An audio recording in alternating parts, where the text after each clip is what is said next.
Science का question दिखेगा।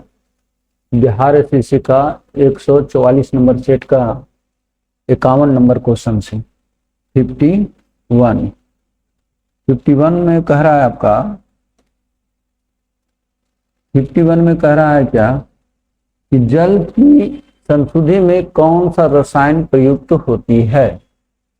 जल की संशुद्धि यानी जल का शुद्धिकरण कौन करता है, जल में जो कीटाणु है ये सब को मारने का कार्य कौन करता है। तो चॉइस में दिया आपका potassium sulphate, potassium permanganate, sulphuric अम्ल और नाइट्रिक अम्ल। तो पोटेशियम परमैंगनेट का को होता है KMnO4, है ना, KMnO4। पोटेशियम परमैंगनेट जो है वो जल को शुद्धिकरण करने का कार्य करता है ना। इस प्रकार आंसर आपका बी होगा। अगला क्वेश्चन, भ्रूण को भोजन किस माध्यम से प्राप्त होता है। भ्रूण को भोजन किस माध्यम से प्राप्त होता है ना। तो पहला नंबर में भ्रूण के जो विकास होती है वो कहाँ होता है, यानी महिलाओं में अंडाशय की संख्या 2 होता है और यूट्रस की संख्या 1 होता है, यानी गर्भाशय की संख्या 1 होता है। उसी गर्भाशय में बच्चे को डेवलपमेंट होता है ना। और मां से भोजन जो प्राप्त होता है वो गर्भनाल के द्वारा प्राप्त होता है, गर्भनाल के द्वारा ब्लड के द्वारा यानी प्राप्त होता है। इस प्रकार कहेंगे कि भ्रूण को भोजन किस माध्यम से प्राप्त होता है, तो माता की धमनियों से नहीं कहेंगे, गर्भाशय द्वारा नहीं कहेंगे, गर्भनाल द्वारा कहेंगे। किसके द्वारा, गर्भनाल द्वारा आंसर होगा। अगला क्वेश्चन है, निम्नलिखित में से किस देश की अपनी सभी नाभिकीय ऊर्जा संयंत्र को बंद करने की योजना, यानी बंद कर दिया गया है ना, ये बंद कर दिया गया है, वो है जर्मनी। कौन है, जर्मनी। अगला क्वेश्चन, मरासमस किसकी कमी के कारण होता है। ये मार्समस जो डिजीज है वो मुख्य रूप से पोषक तत्व की कमी के कारण होता है। पोषक तत्व में इसमें क्या होता है कि वसा और प्रोटीन और अन्य पोषक तत्वों की कमी के कारण कैलोरीफिक वैल्यू कम मिलती है, जिसके कारण ये बीमारी होता है ना। तो अगर हमको चॉइस में दिया हुआ है आपका क्लोरीन, फास्फोरस और कैल्शियम, तो इसमें हम कैलोरी कहेंगे, है ना। और मुख्य रूप से यहाँ पर क्या होता है, तो वसा और क्या होता है, प्रोटीन, है ना, की कमी के कारण होता है मास्टर। लेकिन एक होता है क्वास्ट्योर, हाँ, एक होता है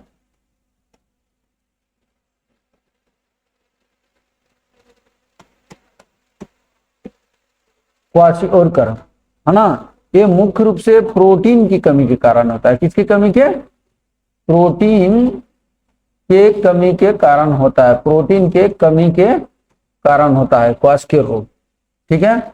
लेकिन ये क्या है, तो वसा, प्रोटीन और अन्य पोषक तत्वों की कमी के कारण होता है ना। तो इसके लिए हम कैलोरी मारेंगे। इसका जिम्मेदार कौन है, कैलोरी। आंसर ए होगा। अगला क्वेश्चन, वातावरण में ओजोन परत की क्षीणता के लिए कौन सा रसायन मुख्य रूप से उत्तरदायी है। तो मुख्य रूप से अगर कह दिया तो CFC होगा, है ना।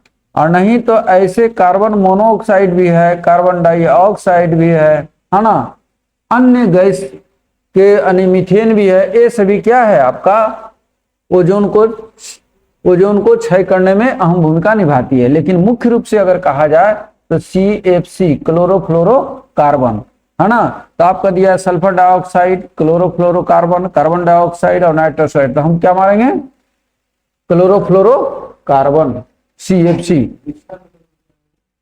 दूसरा CO आ जाएगा, नहीं CO, वार्मिंग में आ जाता है वो।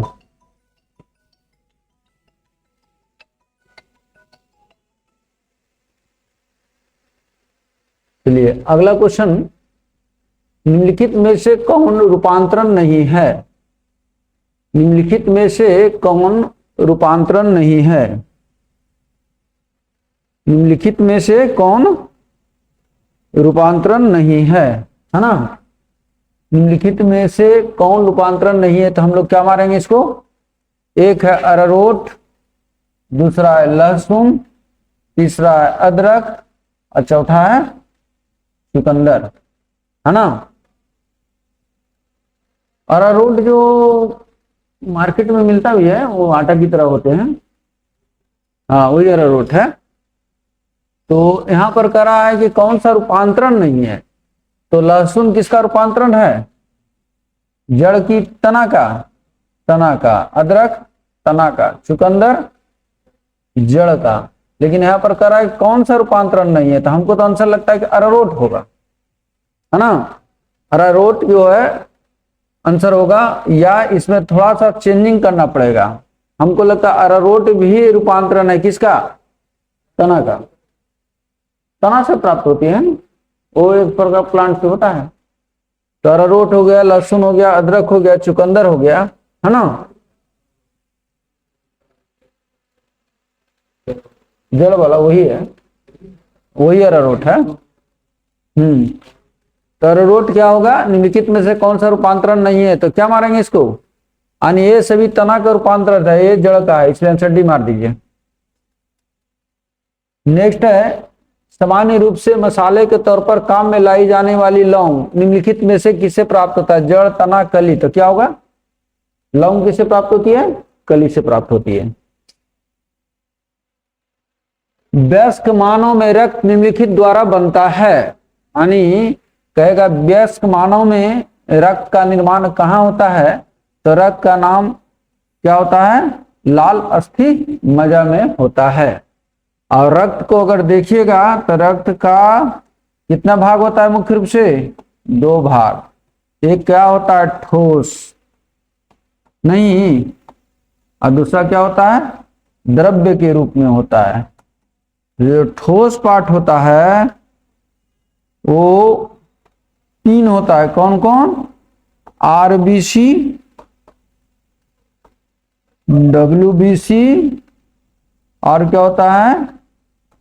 Blood platelets. ब्लड प्लेटलेट्स, है ना? अब द्रव्य में क्या होता है? तो ब्लड प्लाज्मा होता है। कौन सा होता है? ब्लड प्लाज्मा होता है। इसका परसेंटेज क्या होता है? तो ब्लड प्लाज्मा देखिएगा लगभग 55% होता है ब्लड का। कितना? और जबकि ब्लड का ये तीनों पार्ट कितने होते हैं? ठोस कितना प्रतिशत होता है? 45% होता है। बार बार क्वेश्चन पूछा जाता है कि ब्लड में ब्लड प्लाज्मा की प्रतिशत क्या होती है, तो आंसर 55 मारना है। पूछ दे कि ब्लड प्लाज्मा में वाटर की प्रतिशत कितनी होती है, तब 90% होता है। अगर ब्लड प्लाज्मा में वाटर कितना होता है, वाटर का प्रतिशत, तो 90% होता है ना? क्वेश्चन बार बार पूछा गया है, इस पर ध्यान रखना है कि द्रव्य पार्ट को ब्लड प्लाज्मा कहते हैं। ब्लड प्लाज्मा में यानी ब्लड में ब्लड प्लाज्मा की प्रतिशत 55% होती है। और जब वही क्वेश्चन आपको थोड़ा सा चेंज कर दे कि ब्लड प्लाज्मा में वाटर की प्रतिशत कितनी होती है, तो 90% होता है ना? तो हम लोग कहेंगे क्या कि वयस्क मानव में रक्त का निम्नलिखित में द्वारा बनता, हृदय में, प्लीहा में, लाल अस्थि मज्जा में, पीली अस्थि मज्जा में, प्लीहा में। क्या मारेंगे आंसर? सी मारेंगे। नेक्स्ट,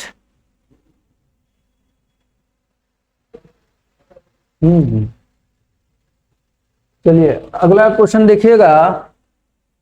जल, वसा और विभिन्न अपचयी अपशिष्ट का उत्सर्जन करने वाला अंग। तो उत्सर्जन करने वाला अंग किडनी और क्या है आपका? स्किन दोनों है। स्किन मुख्य रूप से जल, सोडियम क्लोराइड, वसा इत्यादि का उत्सर्जन करता है, जबकि किडनी क्या करता है, मुख्य रूप से urea, uric acid, uricotelic, keratin, है ना, ये सभी का उत्सर्जन करता है। तो यहां पर कह दिया कि जल, वसा और विभिन्न उपचयी अपशिष्टों का पदार्थ तो कौन करता है, ये इस तरह के रहेगा तो त्वचा मारेंगे। और अगर इसमें यूरिया दे देता कि जल, यूरिया, है ना, इत्यादि, तब हम लोग वीक मानते हैं। ऐसे मुख्य रूप से उत्सर्जी अंग कौन है, तो किडनी है। उत्सर्जी अंग कौन है, तो किडनी है ना। किडनी की संख्या हम लोग में कितना होता है भाई, 2 होता है। चलिए अगला क्वेश्चन, मलेरिया रोधी औषधि के रूप में काम आने वाला यौगिक। मलेरिया, मलेरिया क्या जानते हैं आप लोग, मलेरिया किसके कारण होता है? मलेरिया जो होता है वो प्रोटोजोआ से होता है। किससे होता है?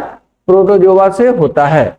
जैसे प्रोटोजोआ के द्वारा होने वाला बीमारी जो होती है वो कौन है, तो मलेरिया है ना। अब मलेरिया में देखते हैं कि बहुत तरह के होते हैं प्रोटोजोन, जैसे Plasmodium, Plasmodium falciparum, Plasmodium falciparum, है ना, प्लाज्मोडियम क्वाड्रिक,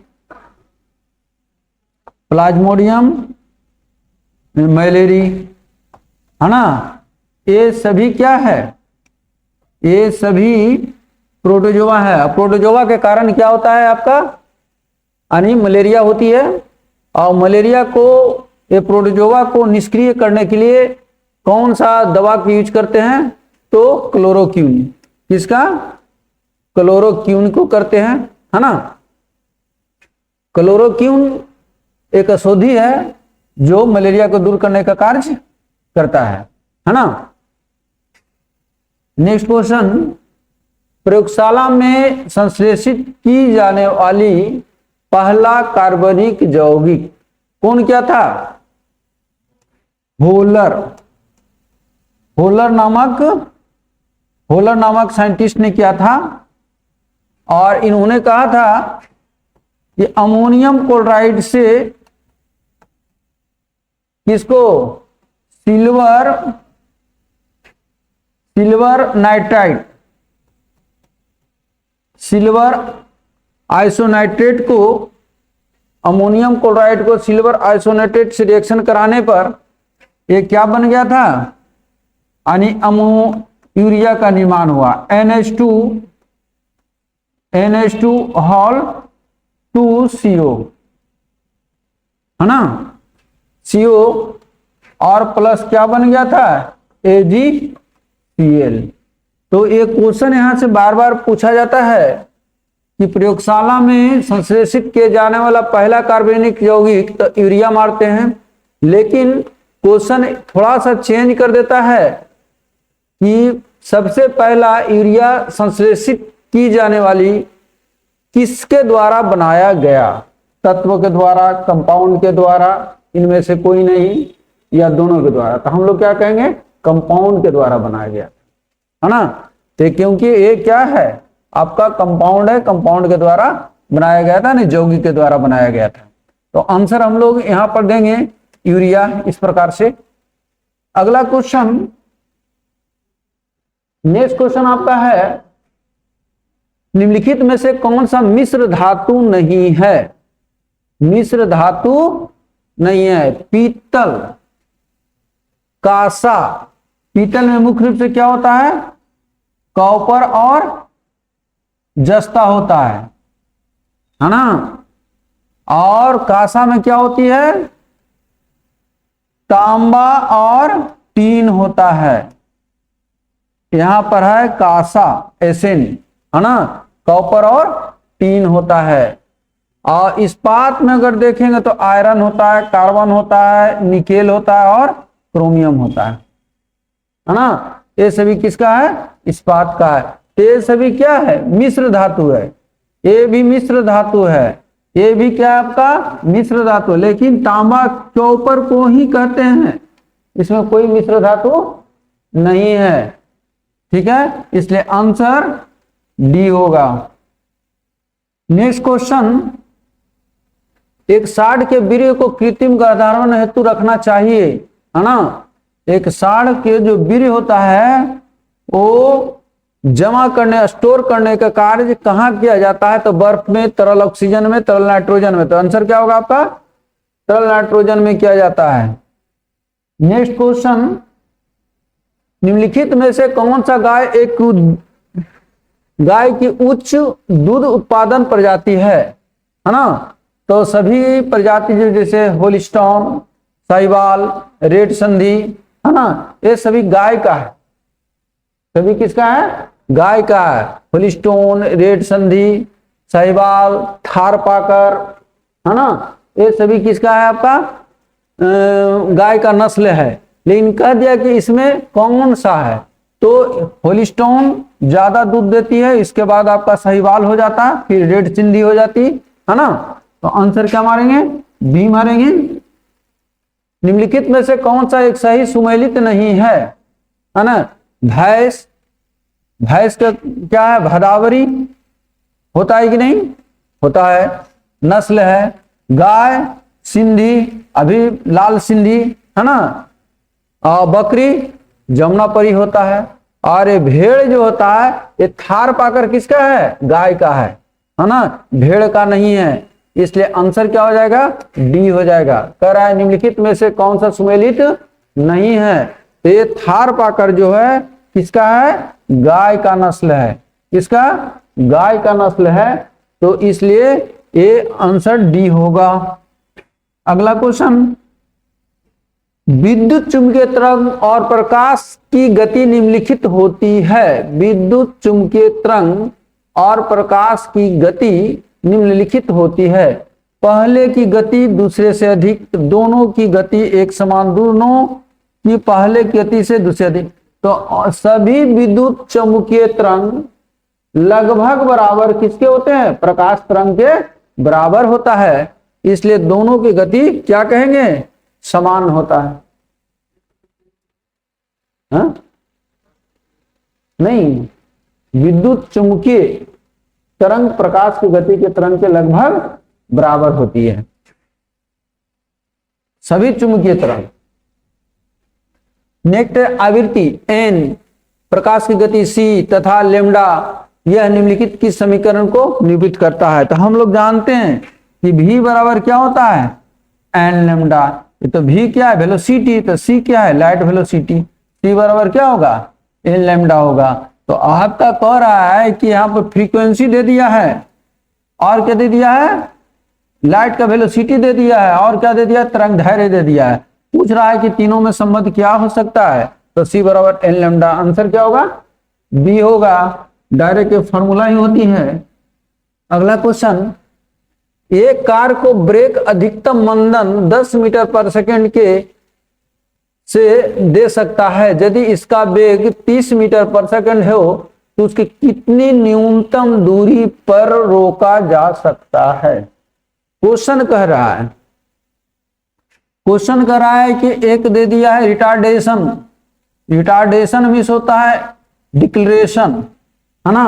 और 10 मीटर पर सेकेंड यानी माइनस 10 मीटर प्रति सेकेंड स्क्वायर एक्सेलेरेशन दे दिया है।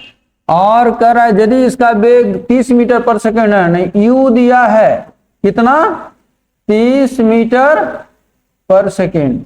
अब भी जो है तो जीरो होगा, क्योंकि रोक रहा है, रोक रहा है तो भी क्या होगा, जीरो होगा।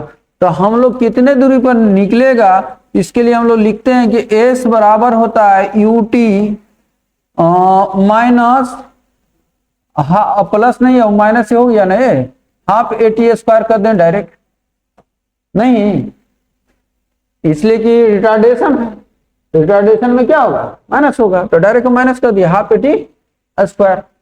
अब देखिए कि एस बराबर U T minus half eighty square, अगर हम लोग देते हैं या डायरेक्ट पुट करके एटी माइनस करते कोई दिक्कत नहीं, एक ही बात है हम लोग को। लेकिन टी है दिया हुआ नहीं है, टी नहीं है तो एस निकलेगा, नहीं निकलेगा। इसलिए सबसे पहले हम लोग टी निकालेंगे।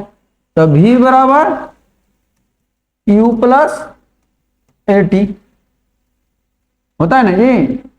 अब यहां पर ए माइनस रिटार्डेशन दिखा रहा था, इसलिए इसको हम लोग लिखेंगे v बराबर u माइनस AT, है ना।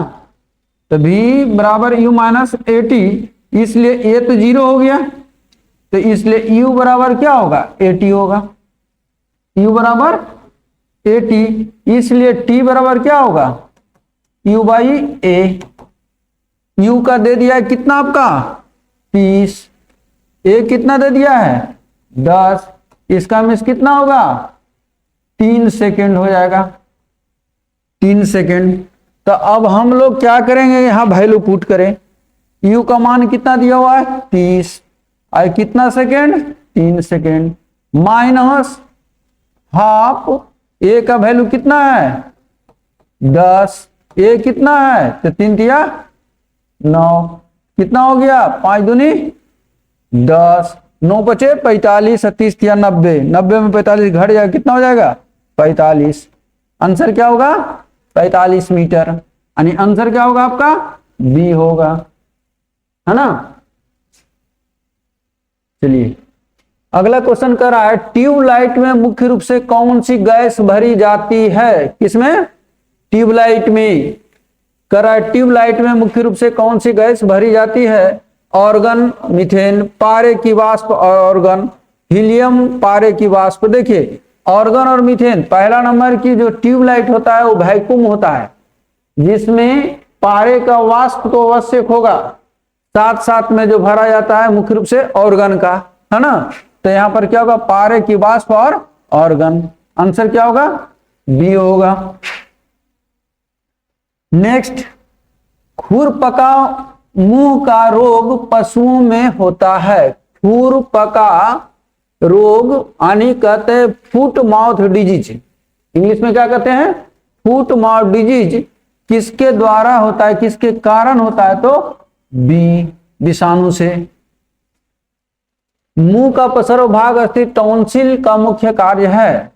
हम लोग गले के में जो होता है टॉन्सिल होता है, और टॉन्सिल क्या करता है कि खाने के साथ जो माइक्रो ऑर्गेनिज्म या कहेंगे जीवाणु अंदर जाने का कोशिश करता है, तो सबसे पहले उसको रोकने का कार्य करता है।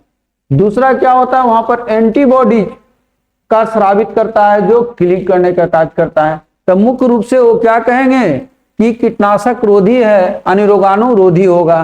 तो लार का निर्माण करता नहीं, लार का निर्माण कौन करता है, लार का निर्माण लार ग्रंथि करता है। और लार ग्रंथि कितने जोड़ी होती है 3 जोड़ी होती है, कितने जोड़ी 3 जोड़ी होती है। तो लार ग्रंथि करता है, प्रत्येक दिन लार कितना स्रावित होती है 1.5 से 2 लीटर। लार में कौन सा एंजाइम पाए जाते हैं, लाइसोजाइम, एक ही लाइसोजाइम, लाइसोजाइम, है ना। और एक क्या काम करता है, एक पाचन का काम करता है, वो शकरा को पचाने का कार्य करता है, यानी मंड को पचाने का कार्य करता है। तो यहाँ पर लार का निर्माण करना ये नहीं होगा, रोगाणुओं का विनाश करना यही होगा, आंसर बी। हार्मोन का स्राव करना, खमीर का वर्तन नहीं, आंसर क्या होगा बी होगा। नेक्स्ट क्वेश्चन, स्टेनलेस स्टील किन किन तत्वों का मिश्रण होता है, तो क्या होता है भाई निकेल, कार्बन, आयरन और क्रोमियम, है ना। सबसे ज्यादा प्रतिशत लगता है कि इसमें 18% लगभग ये होता है ना।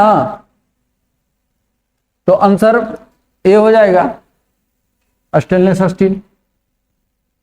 अफीम जो एक पादप को, अफीम जो एक पादप का उत्पाद है, वो निम्नलिखित में से किससे प्राप्त होता है, किससे प्राप्त है बोलिए, हैं पाइपेवर, पाइपेवर नामक प्लांट से, पाइपेवर नामक प्लांट से क्या होता है उत्पन्न होता है, और इसका दूध को सुखा लिया जाता है ना। उससे क्या नहीं नहीं फूल से नहीं होती है, दूध से होता है। अफीम ने करा है तो अफीम वो लेटेक्स होता है, सूखे लेटेक्स से होते हैं, फूल से नहीं होता है ना। अफीम अब दे दे आपका चरस, गांजा और क्या भांग, है ना। ये सब किस प्लांट से होती है उत्पन्न? तो इसका होता है कैनबिस। कैनबिस क्या होता है? कैनबिस नामक प्लांट से उत्पन्न होता है चरस, गांजा और भांग। अब पेपेवर नामक प्लांट से क्या होता है आपका? पेपेवर से दूध का उत्पन्न होती है और ये सूखे लेटेक्स से। तो आंसर क्या मारेंगे? बी मारेंगे। अगला क्वेश्चन, नई कोशिकाओं को बनाने से संबंधित मुख्य ऊतक है। पहला हरित ऊतक। हरित ऊतक क्या करता है? यहां पर तो भोजन का निर्माण करता है, पैरेन्काइमा, पैरेन्काइमेटिक सेल्स होते हैं, है ना। तो जो क्या करता है भोजन बनाने को वहां पर कार्य में। दूसरा मृदु ऊतक। मृदु ऊतक क्या करता है? तो ये प्लांट को मैकेनिकल सपोर्ट के साथ साथ ऑब्जर्व करने का यानी स्टोरेज करने का भी कार्य करता है। जैसे रेजिन हो गया, लेटेक्स हो गया, ये सब स्टोर करने का भी कार्य करता है। द्वितीय ऊतक मुख्य रूप से मैकेनिकल सपोर्ट देता है। विभाज्य ऊतक से डिवीजन होती है ना। तो यहां पर कह रहा है कि नई कोशिकाओं को बनाने संबंधित कौन होगा? तो नाम क्या होगा? विभाज्य ऊतक। ये होता है एपिकल मेरिस्टेम, इंटरकैलरी मेरिस्टेम, है ना। तो ये स्टेम होते हैं और इसे हम लोग विभाज्य ऊतक कहते हैं। विभाज्य ऊतक क्या करता है? तो सेल को डिवीजन करने का कार्य करता है, यानी वृद्धि होती है। नेक्स्ट क्वेश्चन 75 में नीचे दिए गए चित्र को विद्युत से दिया है आपका, एक चित्र दे दिया गया है और निकालने की क्या करा? विद्युत धारा। क्या करा? विद्युत धारा। तो हम लोग जानते हैं कि V बराबर क्या होता है? IR, इसलिए I बराबर क्या? V by R। अब देखिए V कितना दे दिया आपका? 3 वोल्ट। ये कितना वोल्ट है? 3 वोल्ट है। तो V आपका 3 दे दिया। R कितना है? तो R निकालिए आप। यहां से जो गया तो देखिए 2 ओम 2 ओम 2 ओम, ये तीनों में क्या गया? कॉमन। तो तीनों में जो कॉमन गया तो 2 2 4 2 6, और एक क्या हो गया? ये तीनों का पैरेलल। तो पैरेलल हो गया तो 6। तो ये पैरेलल हम लोग कैसे निकालते हैं? 1 बाई आर बराबर क्या होता है? 1/2 प्लस क्या होगा? 1/6, है ना। तो इसका कितना होगा? आनी 1.5 हो जाएगा, 1.5 हो जाएगा आपका, है ना होगा, या 3/2 लिखिए, है ना। ये आपका मान आएगा। तो ये आएगा कितना? 1.2 1.5, इसलिए कितना होगा? 2 एम्पियर। धारा कितना एम्पियर भरेगा? 2 एम्पियर। अब चॉइस में देखिए आपका 1/2 एम्पियर, 0.1 एम्पियर, 2 एम्पियर। तो आंसर क्या होगा? 2 एम्पियर होगा।